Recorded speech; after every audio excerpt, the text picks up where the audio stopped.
I know you wish things were different.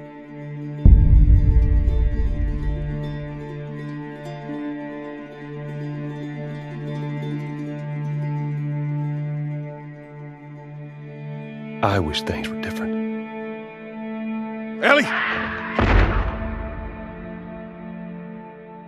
But they ain't.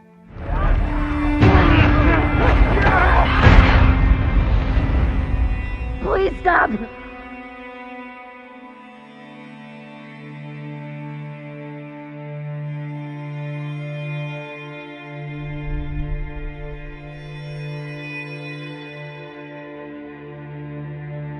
I'm leaving tomorrow. To do this smart, we'd be leaving Jackson vulnerable. So they just get to get away with this? How'd you find us? You can't stop this. I want what you want. But not at any cost.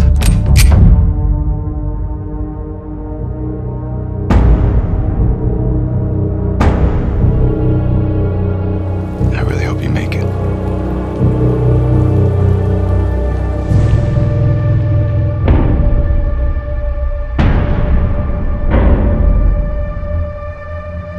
I have to finish it. There's a cost.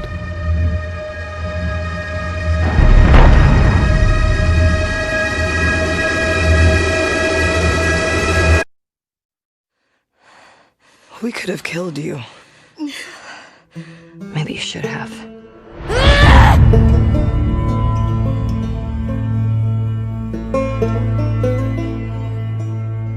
I'm Neil Druckmann, Vice President of Naughty Dog and the Director of The Last of Us Part 2. We're just a few weeks away from launch on June 19th, when the game will finally be in your hands. The wait has been long, and we're extremely grateful for your patience, especially now in the midst of these unprecedented and challenging times.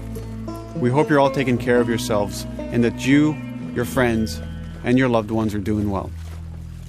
Because of these extraordinary circumstances, we can't be together in this final stretch and share the experience like we usually would. So today we're trying something different. Something we've never done before.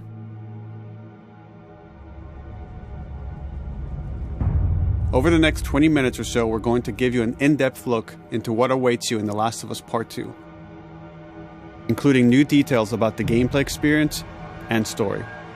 And to cap it all off, we'll be showing a never-before-seen, lengthy gameplay sequence. You'll definitely want to stick around for that.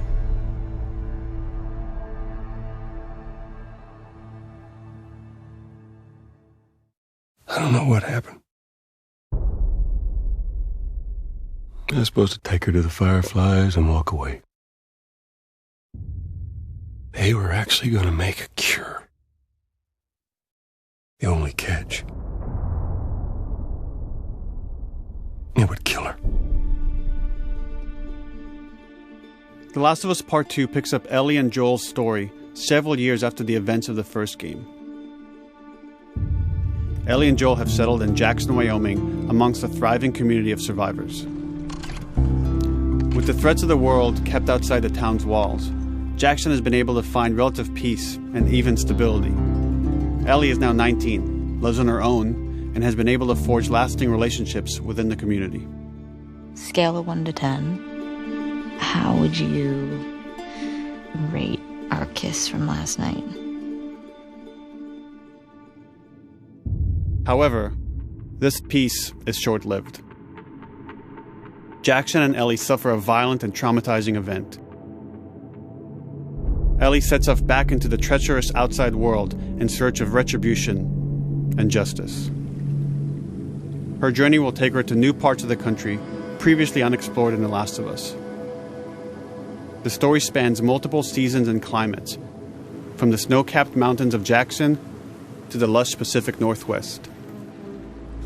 Each introduces a wide range of exterior and interior environments for you to navigate and explore, rendered in meticulous detail and unprecedented scale with the latest iteration of the Naughty Dog engine. Our goal was to make these environments not only beautiful, but feel as grounded and authentic to the cities they're based on as possible. Much of the story unfolds in what remains of Seattle, a massive former quarantine zone. Its locales are incredibly diverse, spanning a dense city center with a skyline of towering high-rises to the beautiful suburbs and stormy waterfronts that surround it. The city exhibits drastic shifts in architecture, elevation, and weather. And with Part 2, we've introduced new traversal mechanics that afford greater exploration and ways to navigate threats. Ellie is not only able to climb and jump over gaps, but she can use ropes to scale vertical terrain or swing over obstacles, allowing you to discover new areas, resources, and side narratives. These more open environments also create new strategic considerations in combat, whether it's to get the jump on enemies or bypass them entirely. The Last of Us Part 2 features some of the largest environments we've ever created. Horseback riding will allow Ellie to quickly cover some of these expansive terrains.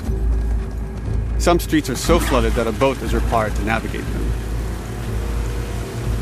However, the world of The Last of Us is as lush and inviting as it is deadly. As Ellie uncovers the path to finding those who have wronged her, she must face the many threats of this unknown city. In the wake of the pandemic and the fall of the quarantine zone, Seattle has become a war zone, where two warring factions find themselves in an ongoing conflict for territory and resources. One of these groups is the Washington Liberation Front, otherwise known as the WLF.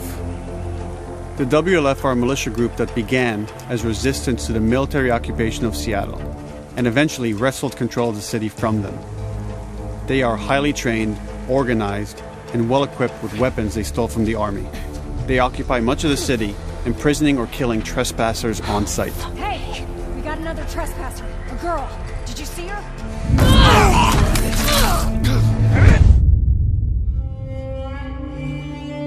On the other side of this bloody conflict is a group of religious zealots called the Seraphites, or Scars, defined by the self-inflicted deep cuts that they bear across their faces. Like the WLF, they're deeply tribalistic and territorial. They're known for being stealthy, using overgrowth as cover, and they use more silent weapons like bows and arrows. Clip her wings.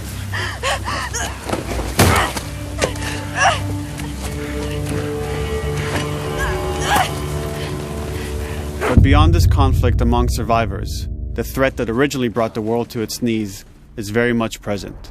Every human is in danger of falling victim to the infected. They are the recently infected runners, who are more numerous and aggressive in this game.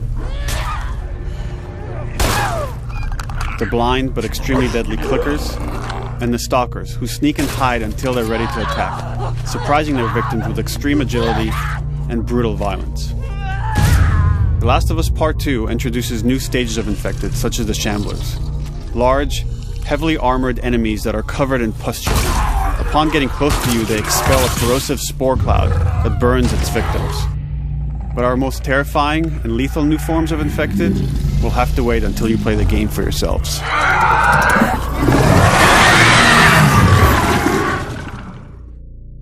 Overcoming these threats will require careful consideration of how you approach every combat encounter and how you leverage Ellie's unique skills, equipment, and the environment to your advantage. I got something. Let's get in there. The WLF patrol the streets of Seattle with guard dogs, which are capable of detecting and following you, even while in cover. You think this guy's connected to the girl They can from pick the up your school? scent and alert their handlers to your presence. Listen mode will reveal your scent trail, so keep moving and cause distractions to avoid detection. They could be hiding anywhere. 25 years after the pandemic began, the world is completely overgrown. Use tall grass to hide from enemies and go prone to stay out of sight. However, this form of analog stealth means you're never fully hidden. If enemies get close enough, they can discover you, even in grass. When Ellie is overwhelmed, running away is a viable option. You can also break glass or crawl through tight spaces to find new paths or areas to evade or take on your enemies. In any given combat situation, you can flee an encounter and re-establish stealth to regain the advantage. If you absolutely have to fight your way out, there are a variety of tools at your disposal. Ellie's more agile than most of her enemies. She can sprint and quickly dodge incoming attacks. Learning how opponents attack with different weapons and mastering the timing of your dodges will prevent you from taking damage and create opportunities to counterattack. You can use throwable items or well-placed shots to stun enemies before dealing a killing blow. Or using them as a shield to protect yourself or buy some time to figure out your next move.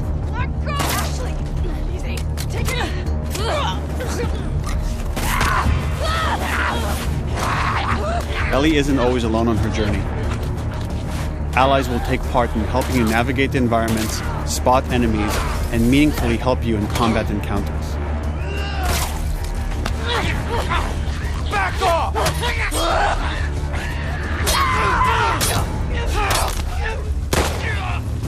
Got you now!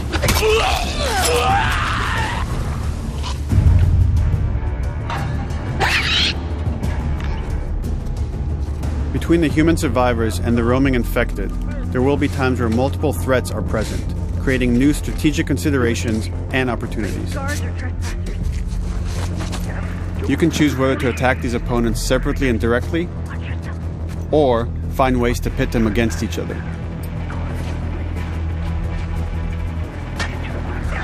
Flee as they fight, or wait until their numbers have thinned out and engage with whomever's left.